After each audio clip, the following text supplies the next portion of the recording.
Dan, I want to clarify something. I mean, you this week you've talked a couple times about Dan Hardy, or I'm sorry, not Dan Hardy, Greg Hardy, and you had said that you had talked to Rachael about and got her okay. Did you book that fight before you had talked to her, or did you talk to her afterwards? So we've been building this ESPN card for a while, and he was one of the guys that we had planned on putting on that card. But no, it wasn't booked. So what would you have done if she would have And then said that she came off the card. What would you have done if she would have said she wasn't okay with it? I'm not going to talk about Greg Hardy anymore. I already covered this. I'm not playing this bullshit with you guys. He's on the UFC roster. He's on the UFC roster. Period. End of story. Do you mind if I just ask one final question on that topic? Yeah. A lot of people, I think, are just curious as to like why. Like you know, it's almost He's like on the roster. Listen, you guys want to be sensitive about. Anybody can be sensitive about anything. You can make an issue about everything. The weird thing is that you guys give a but she doesn't. I guess she doesn't care. You know what she said yesterday in her statement? Please stop asking me about this.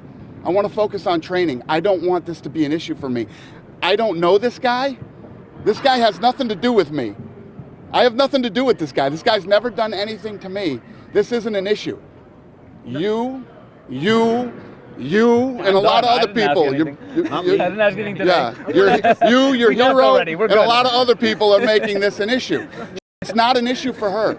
She doesn't have an issue with this. She actually doesn't want to talk about it anymore. And she asked you yesterday, please, I don't want to talk about this anymore. I want to move on with my training and focus on that. Yeah, and I said from the 10th island to the That's 8th island. it. So if you guys want to keep bringing this up and making it an issue, you can. And I get it. It probably gets hits, and it probably does well for you guys. I get it. But she doesn't want to talk about it anymore. So that's the end of the story. I'm done with it. I'm done with it. I'm done with it. I'm done with it. I'm done. Don't make me leave. We'll go from a heavyweight. I'm done with it. Dane, I guess absolute last question is, just do you have a message though for domestic abuse survivors who are put off by just Greg Hardy being? No, nobody's been put off by it. Well, I think a lot of no, domestic listen to me. abuse survivors. Do you know how many people have contacted me?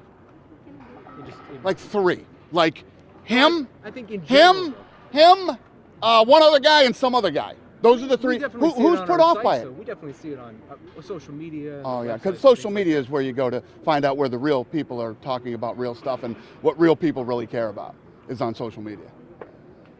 So, is that true? Is that what you're saying? I would just say I've seen domestic abuse survivors say that they're put off by it. And so I would say, do you have a message for them just in case for any of this? Do you guys have any other questions for me? Huh? I'm good. You good? Okay.